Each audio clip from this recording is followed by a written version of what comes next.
The stunts in this movie were performed by total non-professionals. Seriously, I'm not even wearing pants right now.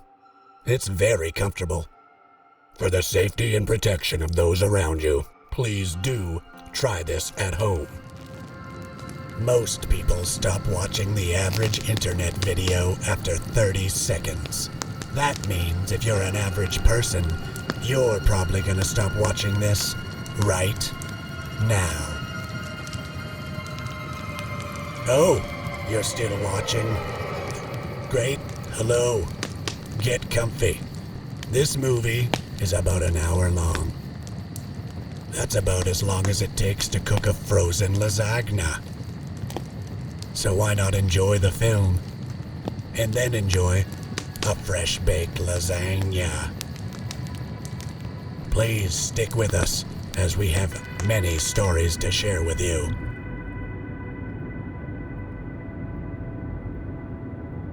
Right now we're at the headquarters for CSE, one of Canada's major spy agencies.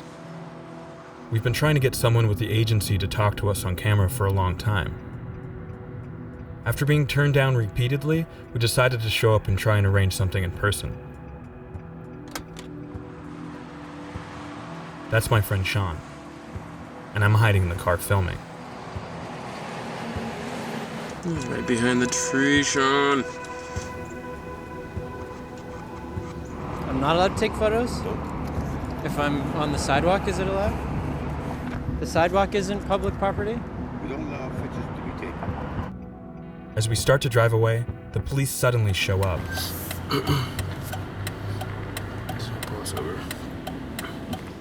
Whoa, he's got his hand on his gun. Can you put the camera down, please? I'm allowed to film this. What are you guys doing? We're just trying to film a documentary. Okay. That's Dan. The police have just asked him if we have any bombs in our car. We don't, just camera equipment. I'd like to explain to you how we got ourselves into this situation. But to do that, first I need to take you to the Philippines to meet my cousin so you can hear the story of how she lost her home. I was born and raised in Canada, but most of my mother's family still lives in the Philippines, including my cousin Sheila. This was our family home for the past 6 or 7 years until Typhoon Sendong came to flood our area. The engineer who came by estimated the flood to be around 25 feet high in my area. Now there are a lot of storms in the Philippines, but this one was different. Climate change has warmed the temperature of ocean surfaces, which is leading to more extreme weather disasters. As you can see, the devastation, we lost totally everything. Having to start all over again is not easy because my family is a working class family. So we have scrimped throughout the years so that we will be able to have a place of our own. We don't take vacations. We try to live as simple as we can because we saved up for this house.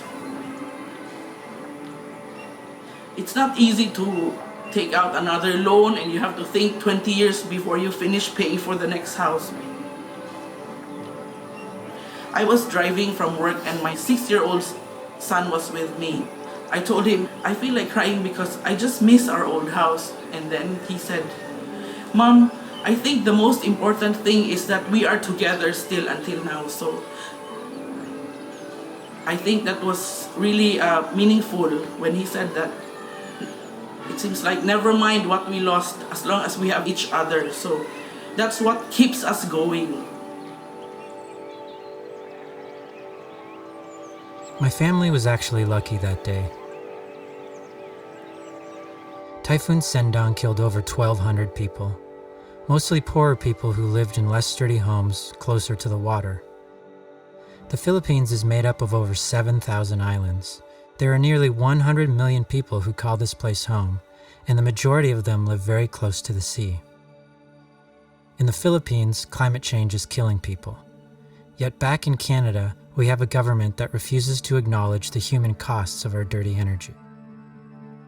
125 world leaders came to the UN's climate summit today. Well, many world leaders will address that emergency summit on climate change at the UN this week. Canadian Prime Minister Stephen Harper is not among them.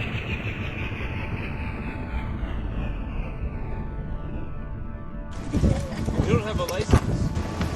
I think I make the rules. Canada's largest source of greenhouse gases, the oil and gas industry, remains federally unchecked. Yeah. Too bad you guys can't do it. When the Harper government was attempting to push the Enbridge tar sands pipeline through the approval process, they refused to even consider the ways in which the pipeline would make climate change worse.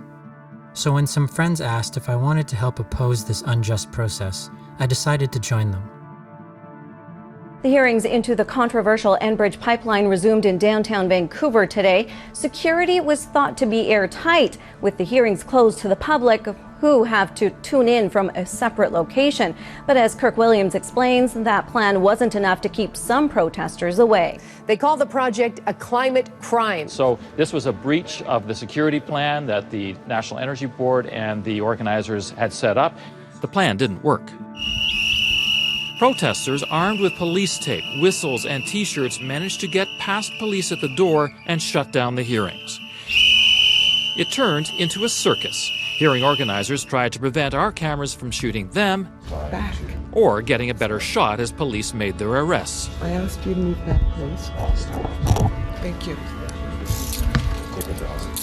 Eventually, one by one, police handcuffed each person, and they were led into a waiting vehicle downstairs. There wasn't much time to find out who was behind the protest.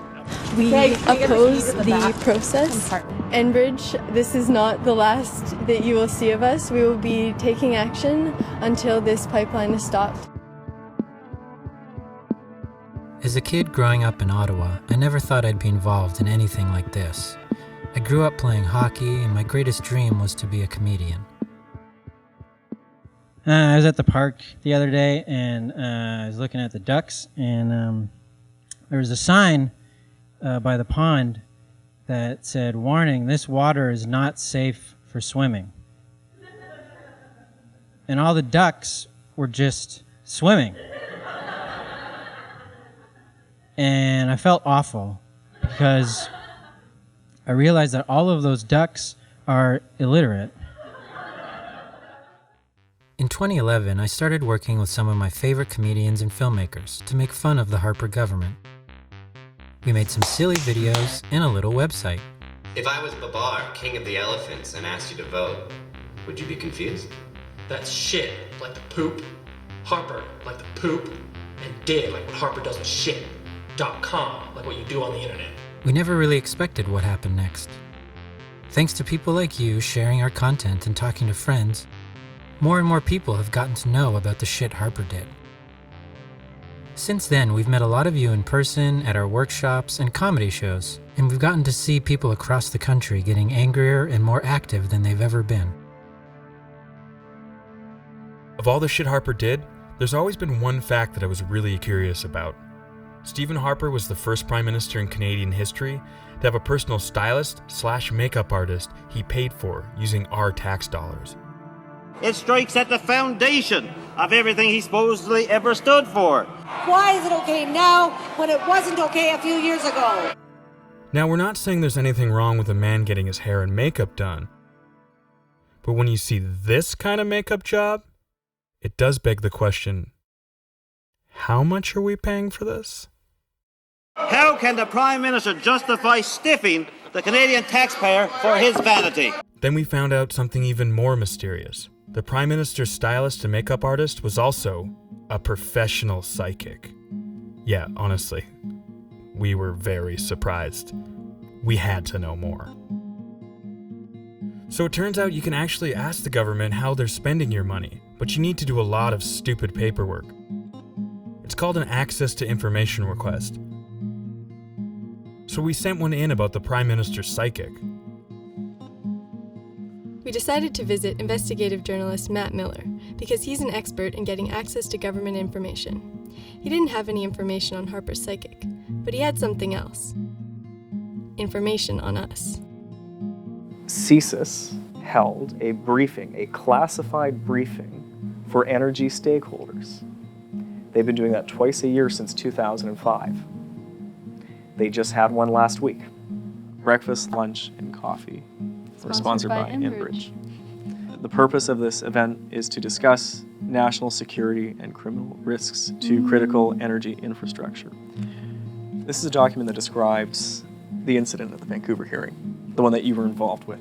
And basically this says that 5 protesters were allowed into the hearing room, that a guest inside the hearing room used her BlackBerry to coordinate the arrival of the protesters minutes after her admission to the hearing room.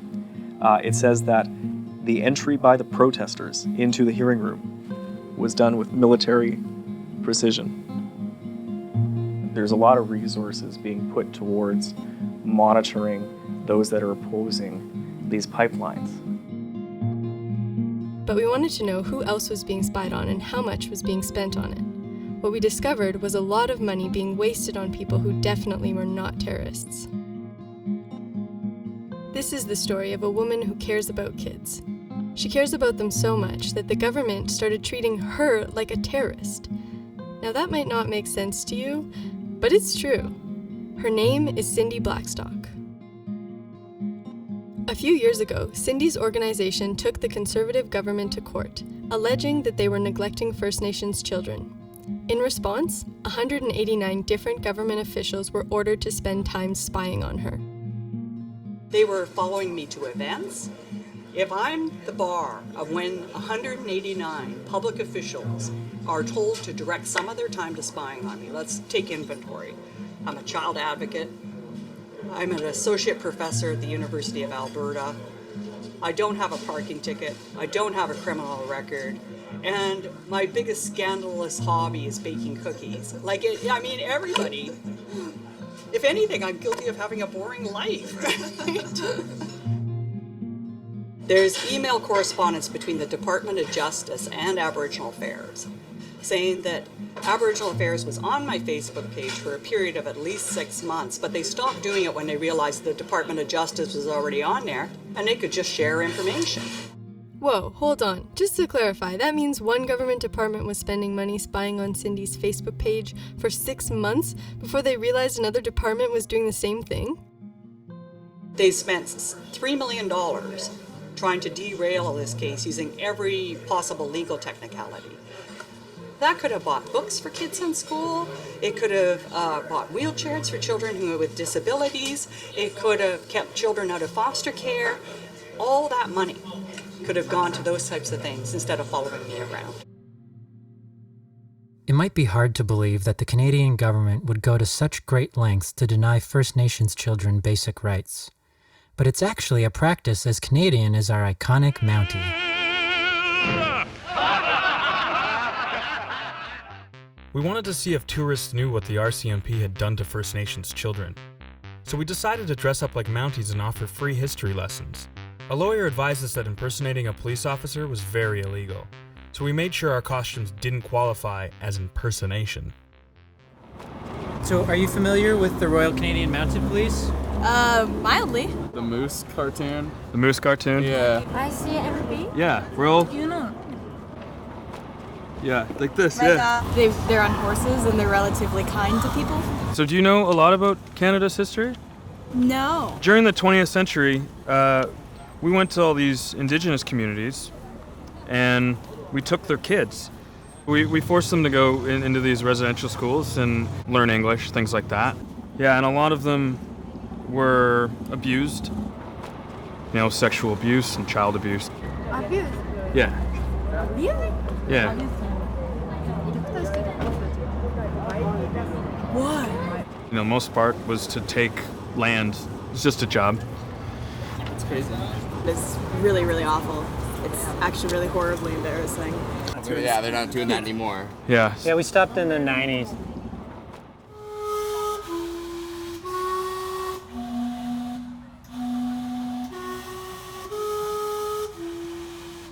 The residential schools may be closed now, but even more First Nations children are contained in Canada's foster care system than there ever were in residential schools. In the afternoon we filmed the street segment, We actually met a woman who survived both. Her name was Leanne.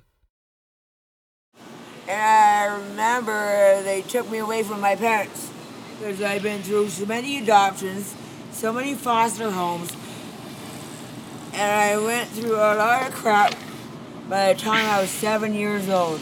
I remember I was made an example of when I was picked up like this by my feet and told me to go get my own whip, and they whipped me in front of my brothers and sisters. Then dropped me to the ground and put me underneath the house. You hear me? That's harshness. But I've lived through it.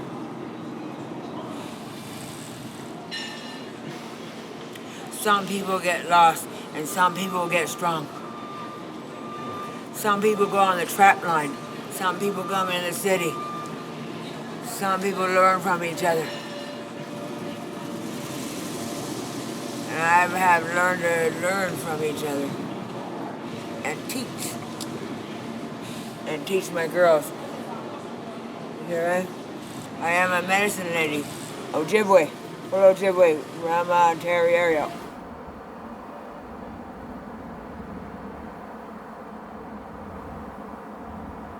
Welcome to another episode of Hey Look, There's a Racist Guy on Your Money. John A. Macdonald was a Canadian Prime Minister who proudly starved Indigenous people in order to force them off their land, and actually said, "We are doing all we can by refusing food until the Indians are on the verge of starvation." He also made sure that Mongolian and Chinese people would not be able to vote, and called it my greatest achievement. And now he's on our $10 bill, alongside a choo-choo train which rides the rails made by those very Chinese people he wouldn't let vote. What a coincidence! In 1912, a detective at Scotland Yard submitted an unusual equipment request.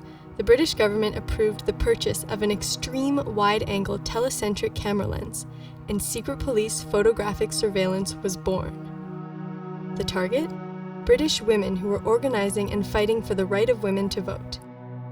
The militant wing of the British suffragette movement broke the windows of government buildings, vandalized famous paintings they deemed sexist, set fire to churches and the unoccupied homes of politicians, and in one case, attacked Winston Churchill with a whip. Many suffragettes were arrested and suffered horrible abuse in prison, including force feeding for those who went on hunger strikes. At the time, they were deemed terrorists. But in years to come, their demands would be met, altering the balance of power in Western nations. By 1918, women in Canada would win the right to vote, but only if they were white. Reg Whittaker wrote the book on the Canadian history of surveillance. To single out some groups for particular kind of distrust and bring the machinery of the state and state surveillance and so on to bear on that community is a very dangerous thing. These are the new headquarters for CSC. It's the most expensive government building ever constructed in Canadian history. It's home to the country's most powerful supercomputer and 2,000 spies who hack into online communications and listen in on phone calls. As you can see, this building is pretty fancy. It actually costs nearly 4 times more per staffer than the offices for CSIS. And this is how the former head of the spy agency responded when asked if the building needed to be this expensive. Did it have to be an architectural wonder? No, it didn't. But glass in this building is the same price as glass in that building.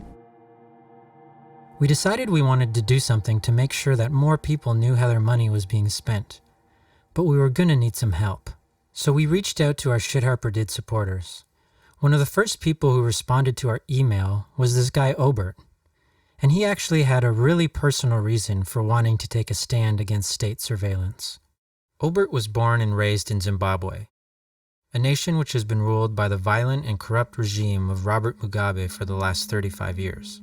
Anybody who seemed to not support the government then was considered an enemy of the state. In 1995, a woman named Margaret Dongo challenged Mugabe by running against one of his candidates in an election. She was defeated by a narrow margin, but was convinced the election had been rigged. she asked me to lead the team that investigated the fraud. And the evidence that I was able to collect with the help of lawyers and other people was used to challenge that election. And a new election was held, and it was probably the most exciting moment of my life.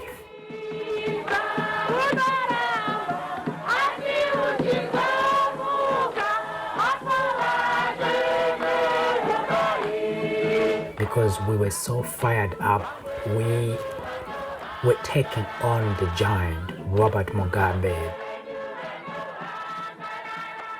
Margaret won to become the first independent MP in post-independence Zimbabwe. She appointed me her personal assistant and office manager. I thought the storm was over, but it was only the beginning. I was kidnapped on the day of the election. I didn't have a driver's license then, but my organization provided me with a vehicle that I could use during the election period. My driver turned out to be a member of the Central Intelligence Organization in Zimbabwe. We drove to this isolated place. He parked the car and he started telling me a story about how people had disappeared in this region. How people had disappeared without trace. Some disappeared because their families were involved in the kind of stuff that you're involved in. And I said, what has my family got to do with this? One day I was just walking down the street, and a bunch of guys came from nowhere, and they assaulted me and left me in a pool of blood on the street. I went to the police to report, and they told me that if I didn't want to go to jail, I should better go home and keep quiet about the incident. And that's what I did. They were saying to me, we are willing to do whatever it takes to silence you. I consulted with friends, and I told them that I never wanted to leave, but their advice was, it's about your family. Remove yourself from this situation. So in 2003, Obert came to Canada as a political refugee. Something happened the moment I crossed the border into Canada. And I tell my friends all the time that I felt it. I remember a Canadian official saying, welcome to Canada.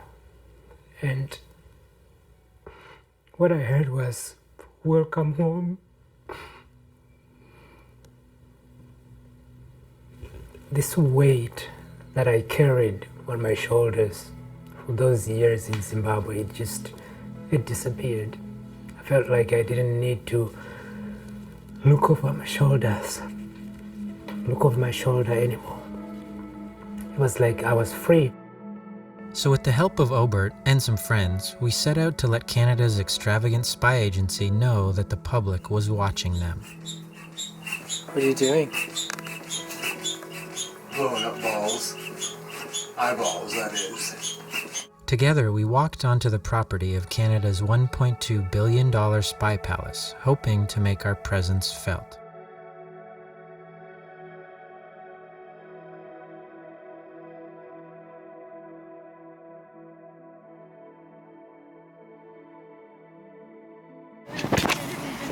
This is our freedom of expression right here too. Appreciate if you did cut. You shouldn't be putting photos here at all. No? No, not here. This is setting off all the alarms. This thing right here.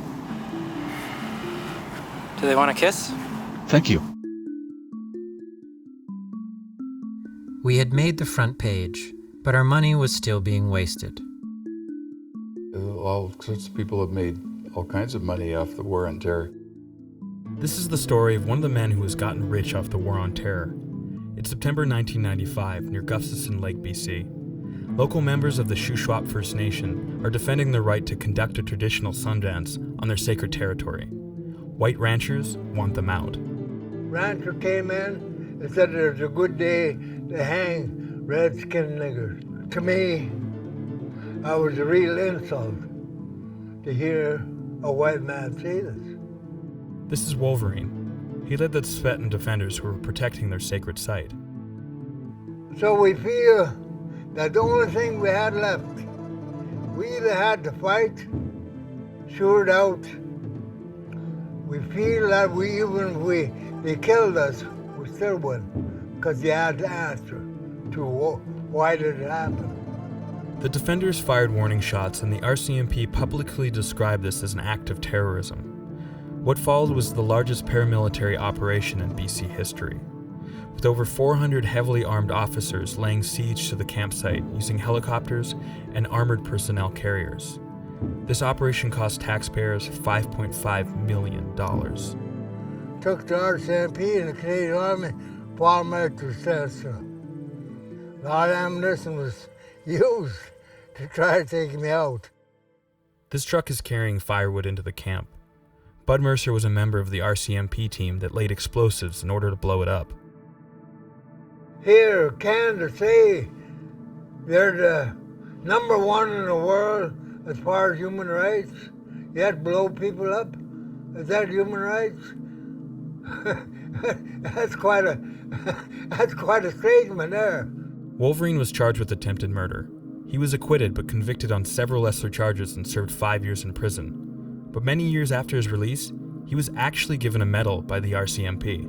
Bravery under fire is what it says here. To get this from the enemy or something. How can we be terrorists when we are defending our land? When the white man came over here, all he had they brought over was the dirt under their fingernails. Despite being labeled as a terrorist by the RCMP, Wolverine was never prosecuted as one. However, Bud Mercer, who helped blow up that truck, went on to rise through the ranks of the RCMP. In 1997, he was part of the RCMP team that used pepper spray on student protesters at UBC during the APEC conference. A commission investigated the RCMP crackdown and declared that the use of pepper spray was not a justifiable or appropriate use of force. By 2010, he was in charge of the Integrated Security Unit at the Vancouver Olympics. The budget for security was initially stated to be $175 million, but grew to nearly $1 billion. Over 900 new surveillance cameras were installed around Vancouver as a result. Protecting the interests of the corporate sponsors, protecting icons like the Olympic clock, the Olympic flag. The lines became blurred between what is critical infrastructure, how that relates to national security, and who are they ultimately working for. In 2014, the Conservatives nearly doubled the budget for CSE. The spy agency hired an Australian company known as the Plenary Group to build their $1.2 billion headquarters. The contract to maintain the building is worth $3 billion, and the person this private corporation hired to lead the project? Bud Mercer. You have the same people who are warning about the threats. Oh, the terrorists could do this, they could do that. And then they say, but we have the proprietary answer to dealing with that threat. So, the whole thing becomes a giant self-licking ice cream cone.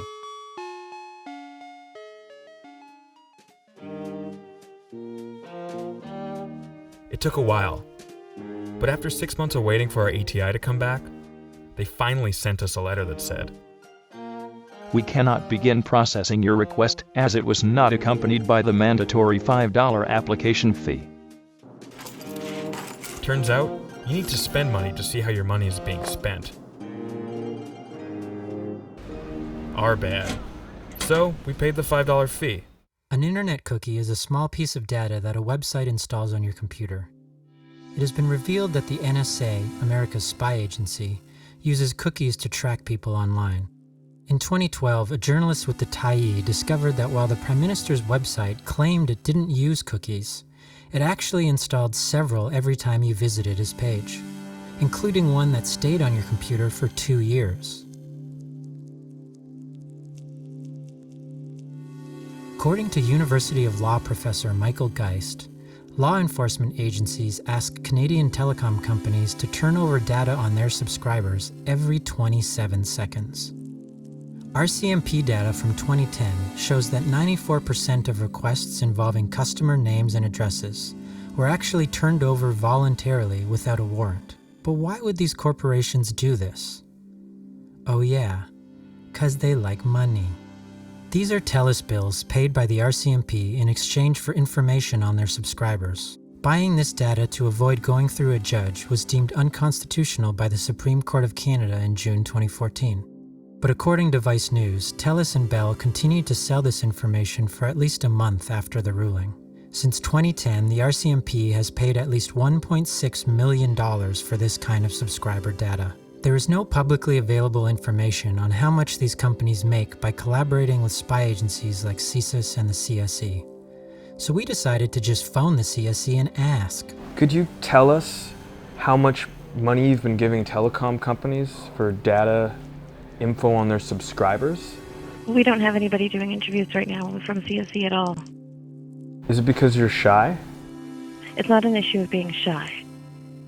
After making so many attempts to get information from the government, we decided to try showing up in person.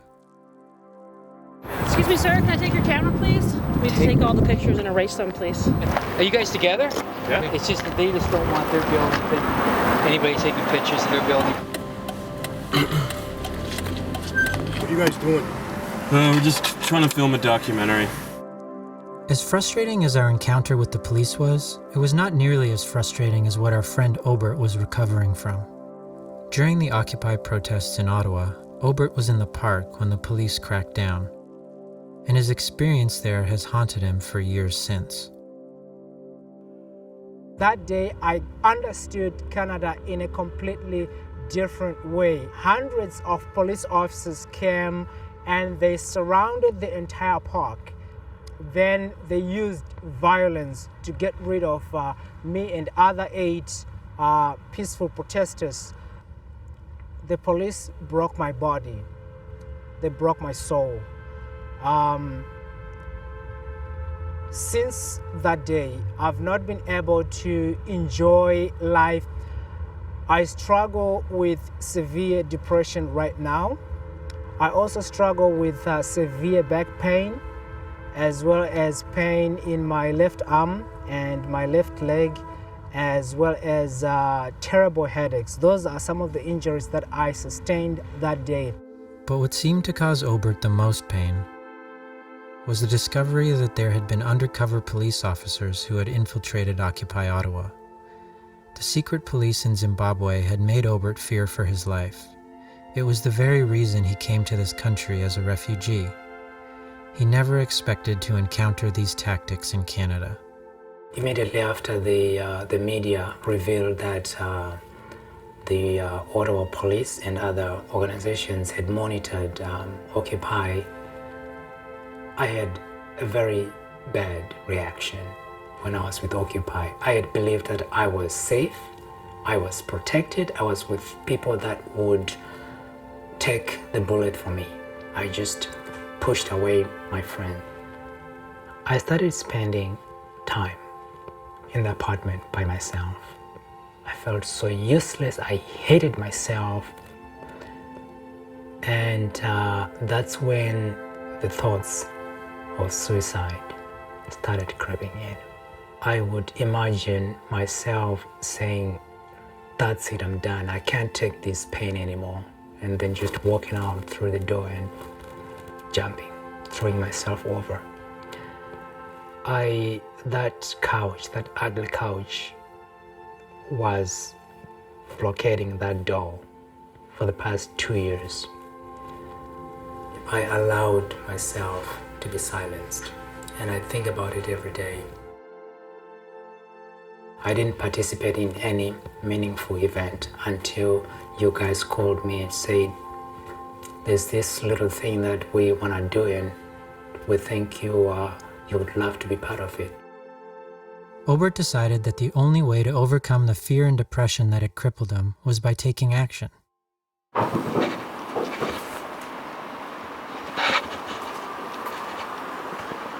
Making cookies.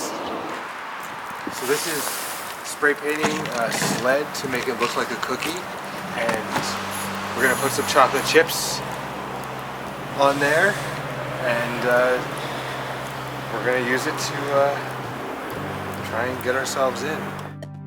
If the government wasn't going to answer any of our questions, then maybe we should just become internet cookies and go install ourselves at the CSE headquarters until we could gather some information. The only people who I can think of that would talk to you are the security people. Would they have any of the answers? Probably not. Probably not. But they will want information from you. We were told that security was coming and they wouldn't have any information for us. So we decided that we should probably install ourselves. I have 4 cookies out here. They're cookies.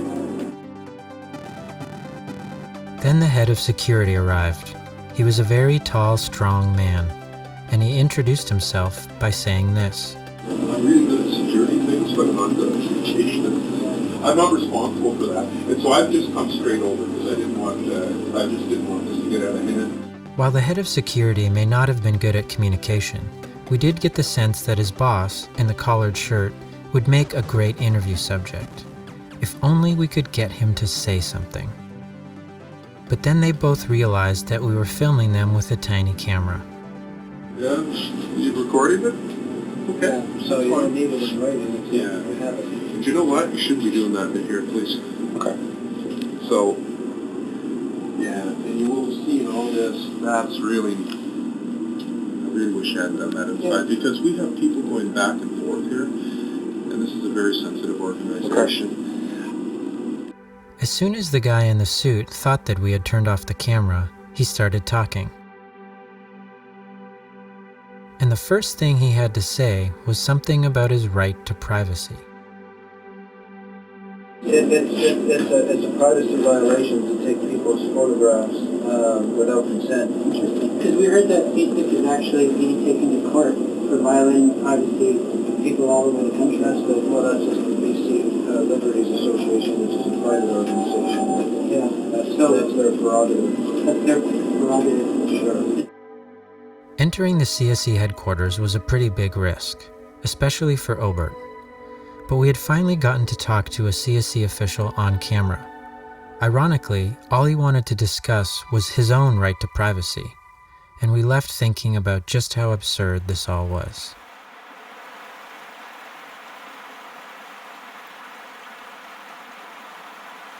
Welcome to another episode of Hey Look, There's a Racist Guy on Your Money. Hello. In 1908, future Prime Minister William Lyon Mackenzie King wrote a letter that said, That Canada should desire to remain a white man's country is believed to be not only desirable for economic and social reasons, but highly necessary on political and national grounds. Then he sent it to the current Prime Minister, Wilfrid Laurier. That year, Prime Minister Laurier imposed new immigration laws, which ensured that between 1908 and 1915, only about 100 South Asians were allowed to immigrate to Canada. By comparison, Canada accepted over 400,000 European immigrants in 1913 alone. And now their faces grace our $50 and $5 bills, proving Mackenzie King must be 10 times as racist as Laurier. Nope, wait, they're both just really racist.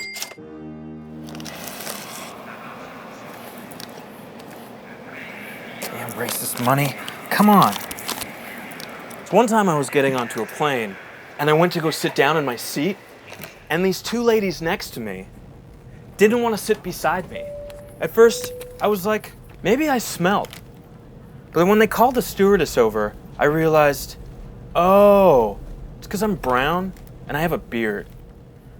I've been racially profiled a couple times before, but nothing like this next story. This is Hassan Alam. He was once invited to meet a woman at Starbucks.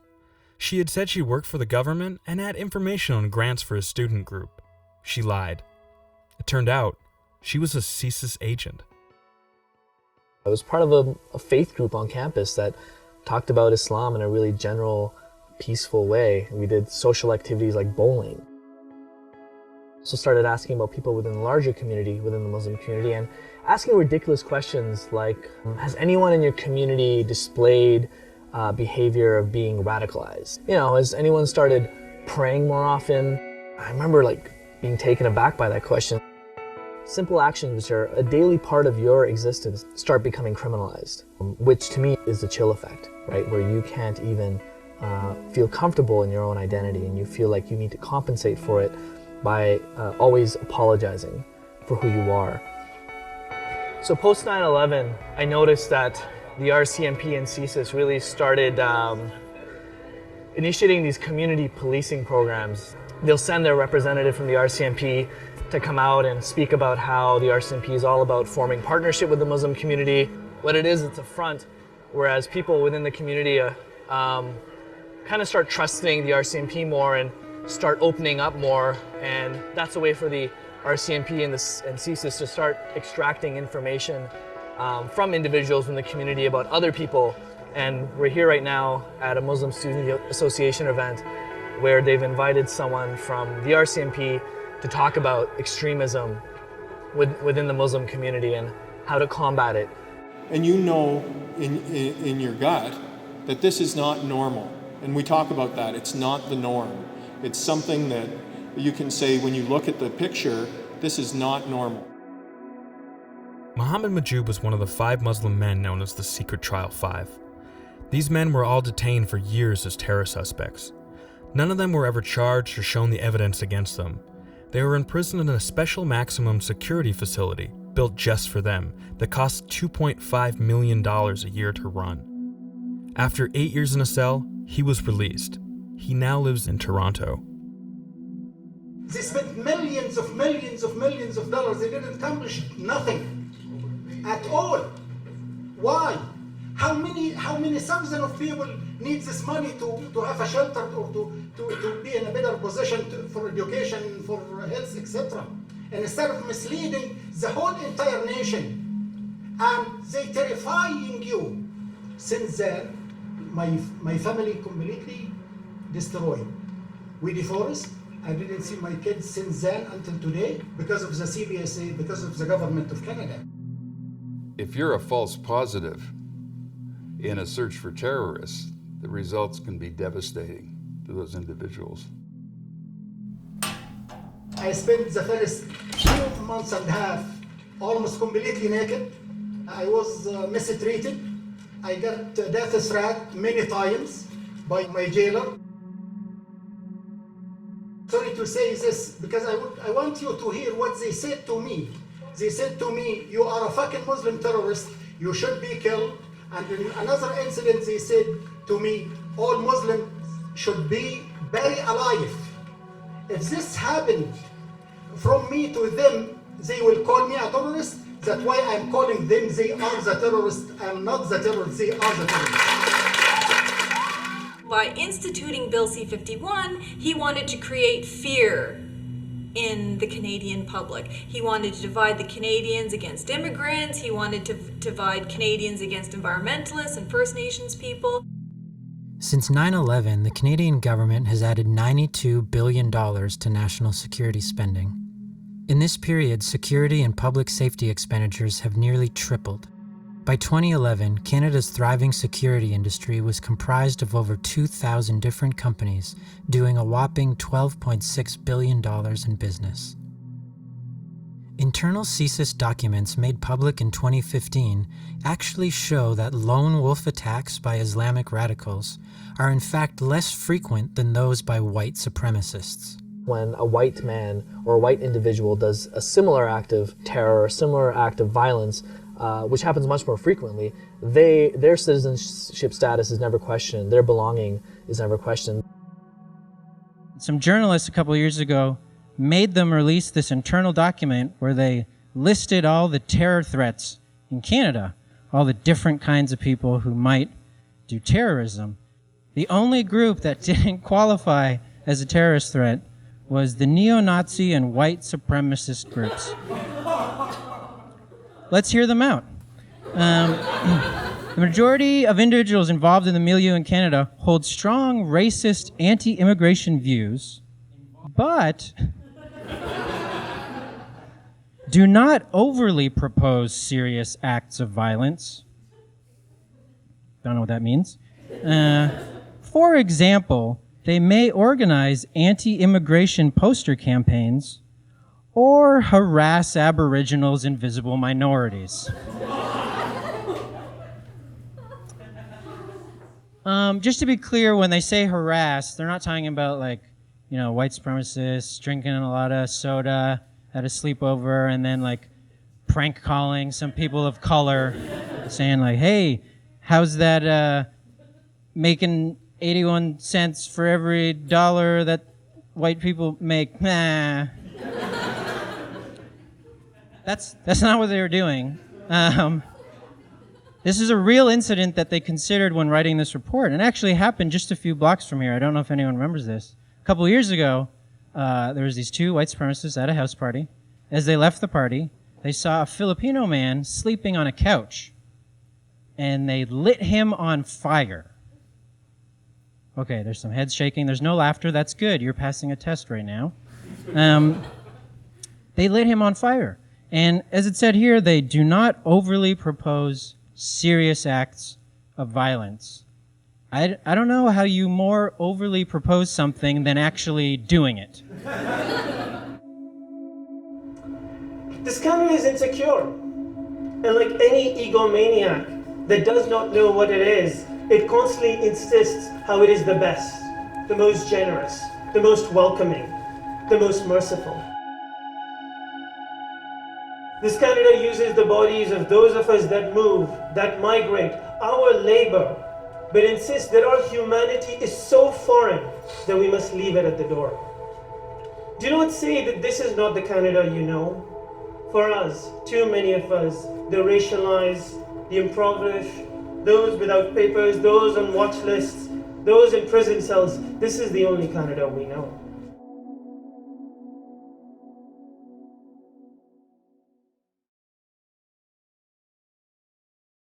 This country was built on racism. Asking if this country is racist is like if somehow magically, some gingerbread men came to life and built you a gingerbread house, and then you were sitting there eating it, and you were like, isn't there gingerbread in this? Yeah, it's a gingerbread house built with gingerbread. It's a what?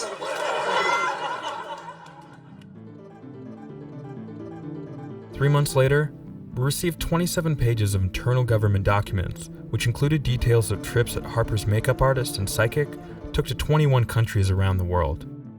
But all the parts about money had, ink spilled on them, which made it really hard to read.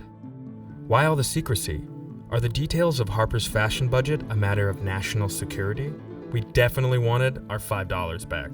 Then I saw something on the news that made it all make sense. Conservatives have actually lost track of, wait for it, $3.1 billion.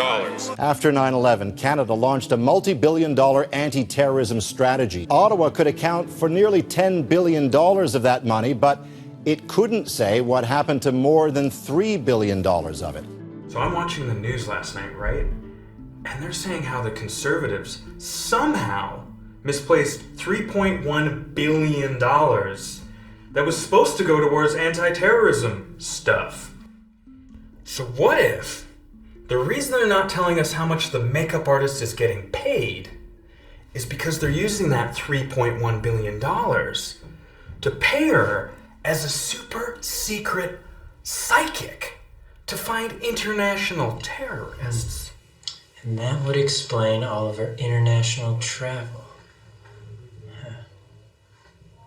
I can't believe I didn't think of this years ago.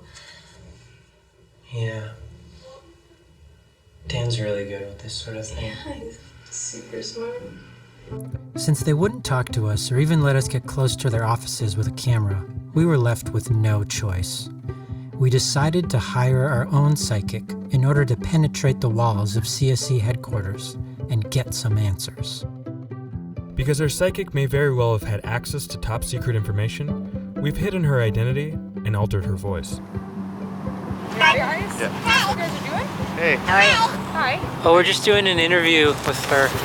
You're not supposed to be taking pictures and filming. Oh, really? This building. This woman is a psychic, and she's using her powers to look inside the CSE building and tell us what's happening. Is that okay? Not supposed to. So you're saying there's a law against using psychic powers to look inside that building? Yeah, but you're not supposed to be anywhere on campus. So anything... Not there or here. You can go down that way or... Our psychic was confident she could still access CSE headquarters from a parking garage across the street, so we repositioned ourselves. But when he's talking, I'm looking at him, right? We're gonna move you right. Sorry, do you mind if I... Do it. Thank you so much for coming out to do this on such a cold day. It's my pleasure to be here. So the first question we have is about the CSE. They say that they don't spy on Canadians, but we're pretty sure they're lying. So we're hoping you could look inside that building and tell us if you see any people in there spying on Canadians. I just need you to give me a little minute while I think and concentrate, and then see what I get, and then I'll tell you what I have. Yeah, please, take all the time you need. Well, they are watching, and they are listening, but it isn't to just everybody. It's a select few that have been tagged. So you are able to confirm with your psychic powers that they are spying on people in Canada? There's no question they're being watched. That's the whole purpose of what's going on over there. Wow, this is a big revelation. Can you confirm how many people they're spying on? Anywhere from 30,000 to 300,000, depending on what's going on in the world. Wow, that's a lot of people. And what about the missing $3.1 billion? Are you able to see where that is? Just give me a minute.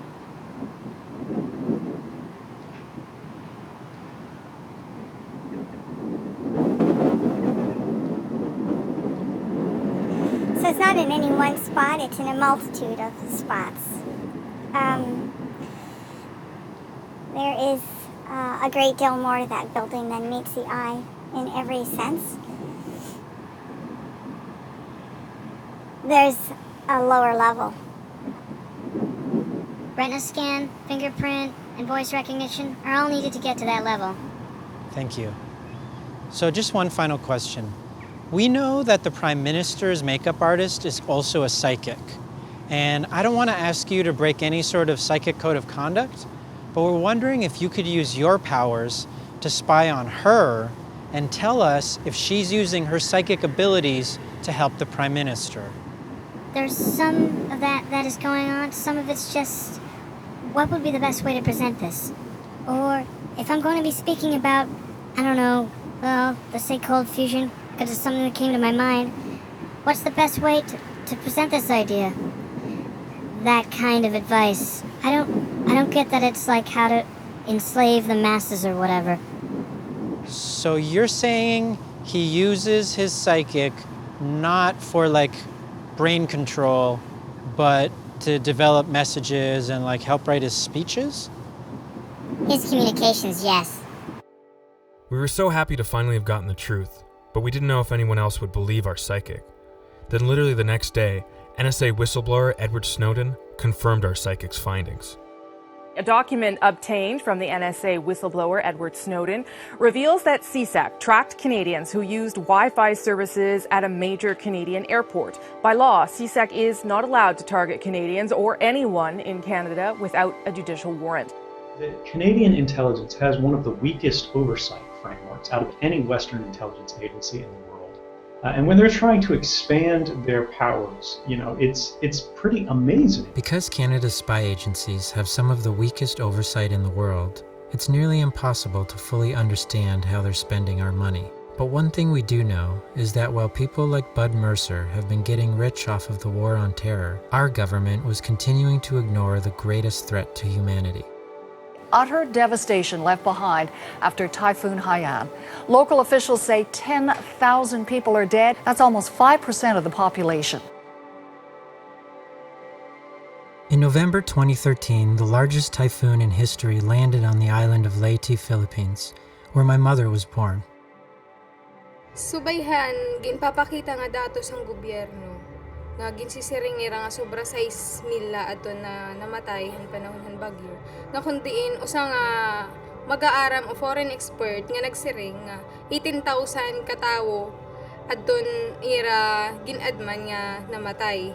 Statistics would show that around 1 million families were internal refugees. Opening up immigration is a very important step. This especially applies, for example, to countries in the Pacific that are already losing their territories because of the rising ocean levels. An people surge in nananawagan kabahinhan climate justice. Pinaagi hiton mga industrialisado nga mga nasod nga nagbubuga hiton nga mas dako ito nagiging amot para hiton polusyon. These advanced capitalist countries have also condemned third world countries into a state of underdevelopment. And this affects our capacity to be able to address vulnerabilities in our communities because we are always in a state of poverty. I want to remind you of a couple of your quotes because I want to see whether you still believe this fundamentally, that you, Stephen Harper, believe this. Climate change is perhaps the biggest threat to confront the future of humanity today. Do you believe that? I think it's a significant threat. Where does it rank in terms of our economic challenges, in terms of the jihadism that we now face globally? The largest typhoon in history had just killed thousands and displaced millions, yet our government still wouldn't take climate change seriously. So when Harper came to town to talk pipelines at a private business event, we wanted to make sure that the human cost of these projects was up for discussion.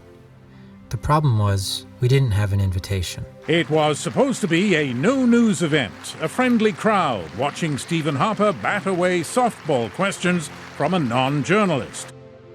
My friend Shireen and I thought that maybe we could sneak in if we looked like waiters.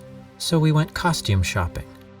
It's obvious that climate change is creating a migration crisis around the world.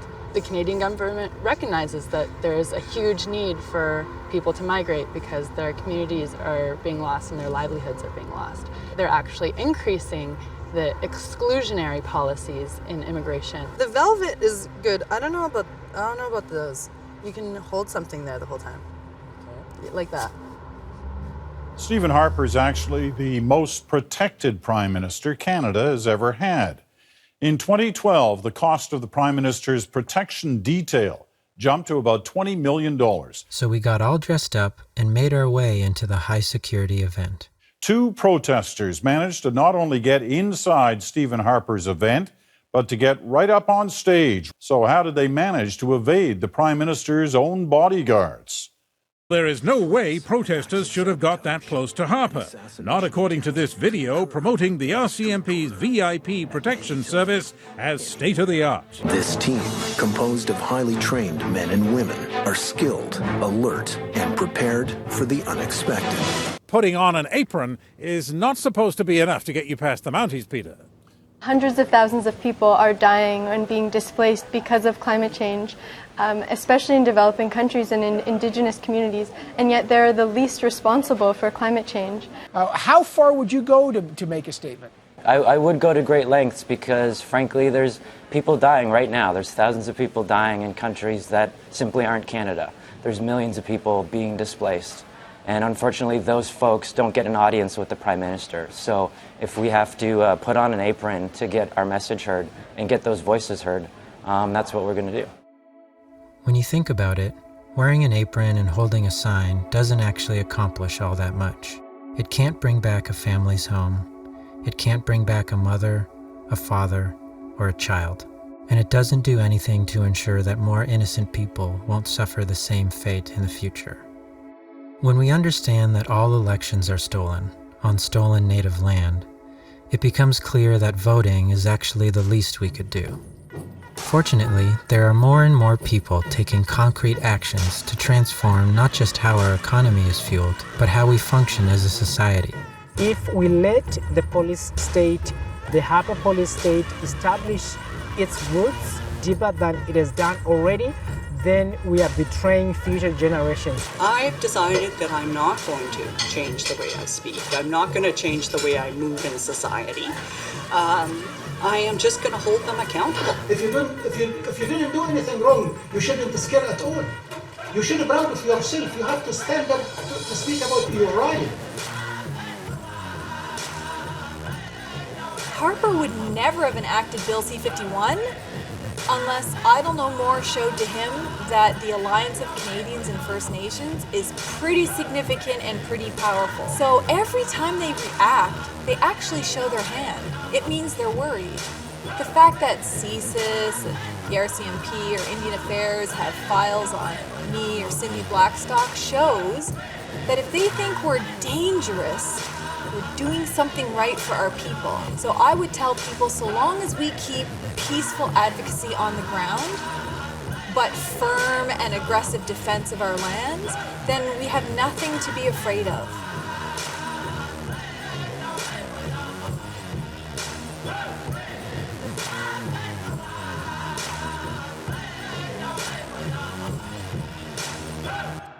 On April 10, 2015, a government document obtained by Vice News revealed that the Harper government had hired a consultant to help them prepare for a population engaged in open insurrection. Was this just yet another waste of our tax dollars? I guess that will be for us to come together and decide.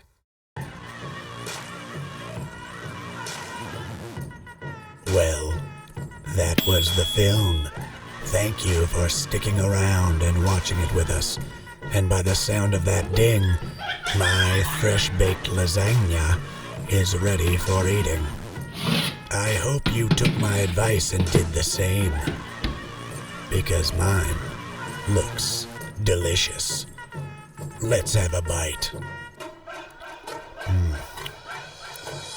Oh, that is hot, but it is lasagna, so that is to be expected. So many layers of flavor. First the cheese, then the ricotta cheese, sliced mushrooms, spinach, layer upon layer. Oh, there's my name in the credits right there. Cameron McLeod. As I was saying, layer upon layer of pasta, more ricotta cheese, ground beef meat sauce, all delicately baked together into this fine flavor that has found its way into both mine and hopefully yours mouths. And now here is my lasagna recipe. Old and secret, but now out in the world. Please enjoy.